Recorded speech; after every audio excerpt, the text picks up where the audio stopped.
in planning the album, talking with Telarc, we decided that we wanted to sort of evoke a vintage look. We wanted to pay tribute to John Coltrane and to the sort of glory days of mid-60s jazz in as many ways as possible. And part of that is in the look of the album and the look of the musicians, and in any way possible we're trying to distinguish ourselves from a typical string quartet. And so we decided to try to evoke this, to try to really nail that mid-60s jazz musician sort of vibe. So we all went down to the Haight-Ashbury and scoured all the vintage clothing stores. There's probably about 12 or 15 of them on that street.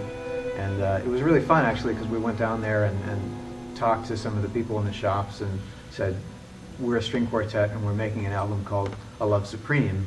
And they all went, cool.